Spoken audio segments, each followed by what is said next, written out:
Hey everyone, Andy here from AbelCine. And Jem from the C47. Welcome, Jem. Thank you.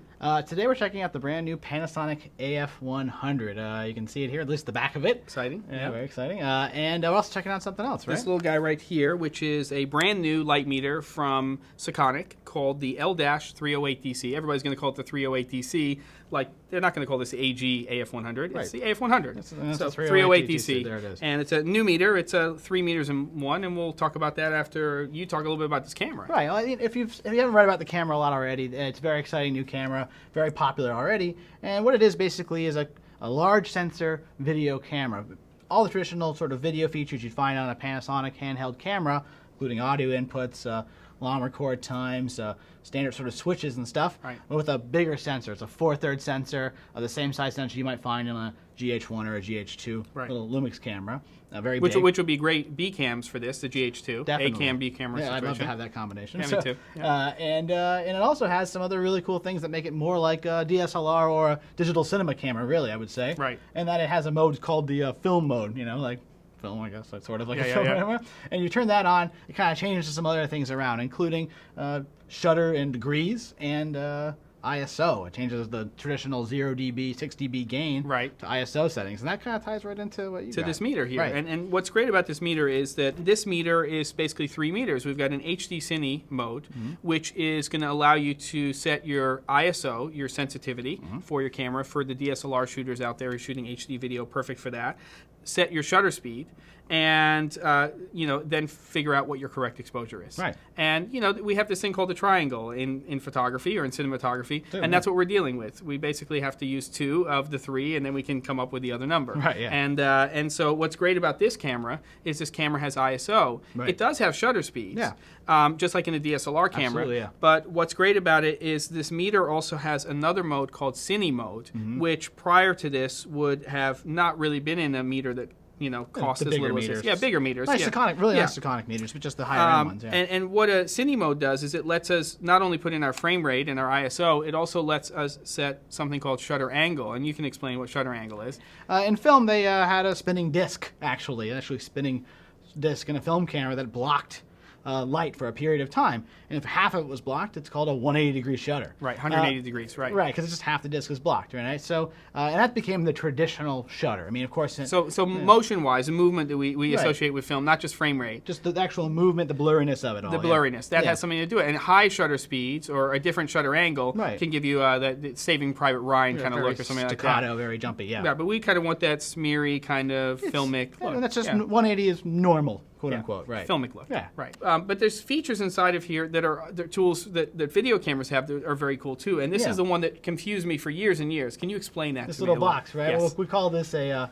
Waveform Monitor. And actually, the camera has one built in too. It's a little button called WFM, Waveform Monitor. Right. Hit the button, and this little squiggly box sort of appears on the screen, right? You go, what's that box do? Well, a Waveform Monitor is a tool that actually lets you measure brightness or luminance values, brightness values from on your red, green, and blue channels, right? So it's just giving you a brightness level. And what they've done here is they've mapped it, that brightness level, from left to right, matching the horizontal image that I've produced. So what I'm seeing is from the left side of the image to the right side of the image, the brightness values. But it's very dark right now. Right, yeah, it's because the image, the background is just very dark right now. So maybe Angus as the DP, he could turn on the key light. And how you know it's really dark, though, is that it's just way down here, because the brightness is actually mapped vertically, right? So so from dark to light, from bottom to top. Right, exactly. So this is the actual brightness level. So you saw before it was just this low squiggly line, and we turn the light on, and they go boop.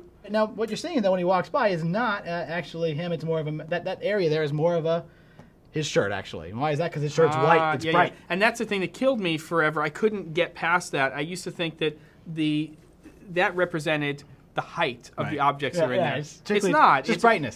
So his jeans might be down near the bottom, and actually his hair, he has dark hair, would actually be down at the bottom, and then his shirt would be at the top. Right, because those are darker areas. Got it. So it's sort of absorbing light, sort of acting like a reflective So it is a mirror. valuable tool. I mean, it really gives you some, some idea. An idea of exposure really quickly, and it's certainly for if you want to just nail one thing, you could find it. It's not like a sort of three-dimensional tool, a tool you can bring around easily with the zap, but you can certainly use it. Now, if we put a gray chart in there, Angus has a nice gray chart, we can get an idea of where we are in terms of gray. It's 18% gray card. This is a standard Fujifilm gray chart. Yeah. And he's going to show it there. And on the scale here, as you see, there's Angus. And then next to that, I have an actual line here that represents that gray box. The Pong paddle. The Pong. Now, if you move back and forth, Angus, you can see that. Pong. That's that gray box. Now, I can just see it there because I know that's got a single value of luminance. So there it is. So that's why it's straight like that.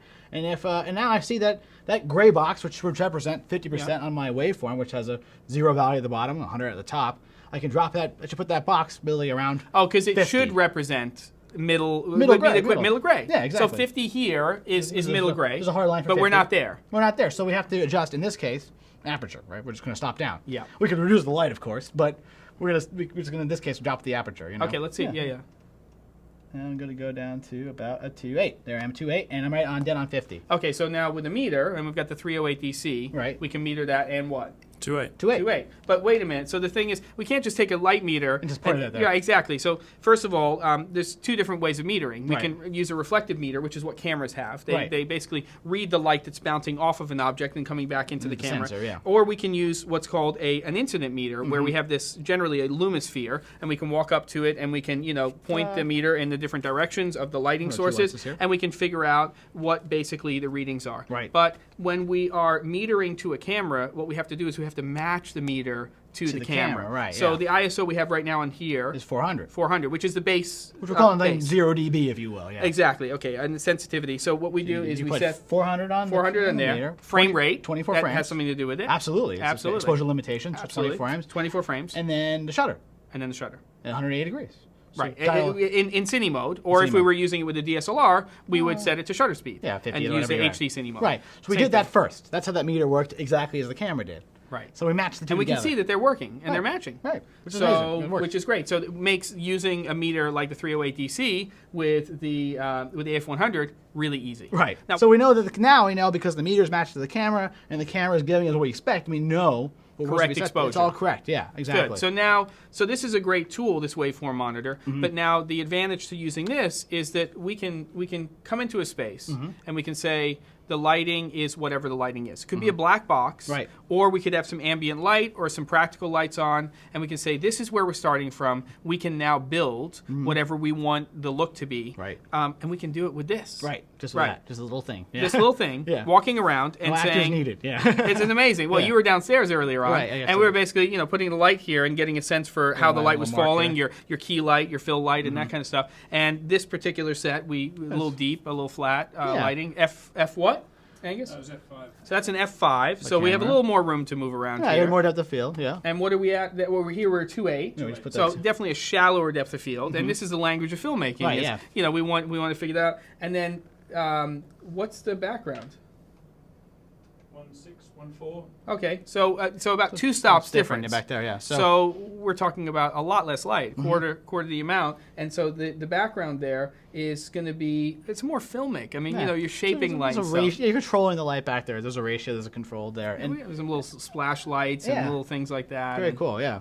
So that's definitely a different look. This is much more of a product shot kind of look, I would Yep. say, very flat, and that's definitely more of a, I don't know, cinematic or dramatic, whatever you want to call it. That's yeah. right. Yeah, Absolutely, exactly. And so we're using this for ratios, but once we have this matched to the camera system we're using, this becomes an incredible tool. Right. Very cost effective. You can use it with lots and lots of different camera systems. It used to cost a lot more money Right. to get a meter that did these things. Absolutely. It used to be just in those, nicer. I mean, they're fantastic meters. By Sekonic too, obviously. They have spot meters, Right, and yeah. they have other features that when you're DPing feature films all the time, and you're using a meter all the time. There are tools in there Right. that really allow you to work with the latitude of your cameras and Right. stuff like that. But for somebody who's shooting with a variety of different cameras, this meter does a lot. Right. And it's exciting. And this camera obviously does a lot. But why don't we just walk into this frame of See this? the difference, right? Let's Yeah. switch. So Yeah, I don't okay. want to be on this side anymore. Okay, good. Let's go over there. Yeah. All right, you go first.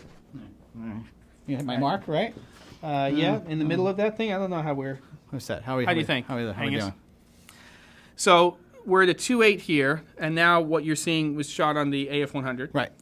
All lit with obviously actual lights, but we basically use this tool Angus used this tool to go around and light and figure out the ratios for this room. Just like that. So we've got a two-stop difference here with the background. And you see the fall off and depth of field. We're at 2.8 versus where we had before. Exactly. And this is not a very deep room, so we're already seeing, it's getting kind of shallow. This is the advantage of a large chip, a large sensor. Right. And so very, very cool. And thank you, Andy, for having me. That's great. This is fantastic. And this is a really cool little meter. Yeah, very cool little camera. camera. Thanks for watching. Thanks for watching.